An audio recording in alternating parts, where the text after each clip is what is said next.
Alright guys, so on Wednesday we talked about what a personal narrative is, and we talked about the different parts of a personal narrative. So today we are going to complete our graphic organizer, which is going to help us in writing our personal narrative and adding all of the details, okay? So you have a section for who. This is where you're going to put all of the people who are in your story, okay, or in your small moment. The what happened, when did it happen, where did your story take place, or where did it happen, and then how did you feel. So remember, in personal narratives we have to include feeling words because it's a short story in a small moment of our lives, and it has to have voice, right? So we're going to talk about how we felt during that time as well. So I'm going to start with mine using my connection from Monday, and you'll complete this using the connection that you chose from Wednesday, okay? So who was in my story? It was me, my daughter Victoria, my daughter Essence, my daughter Aubrey, and my husband. Okay? What happened in my story?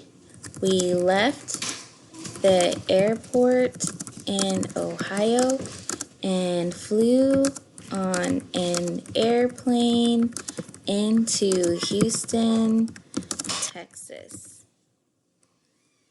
When did it happen? I'm just going to put the month. I'm going to put July. It happened in July, and I'm going to put the year, so 2017.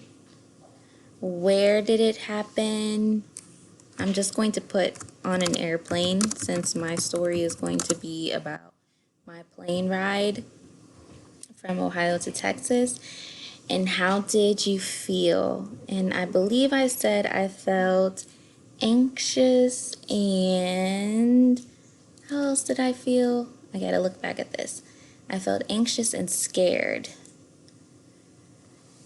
Anxious, scared, and I'm going to put nervous. Okay? Now I might, I'm going to put happy too because I was, or excited. I'm going to put excited because I was excited. So you don't have to just have one feeling word. You can have many because your feelings could have changed throughout your story. So you want to make sure that you have that, okay? So this is the only part that you're going to fill out for today. And then you will see a little stop sign because that is where we want you to stop. Do not go on beyond this stop sign. This is your assignment down here for next week. So only complete this part for today, okay? The who, the what, the when, the where, and the how did you feel. All right, guys, happy writing.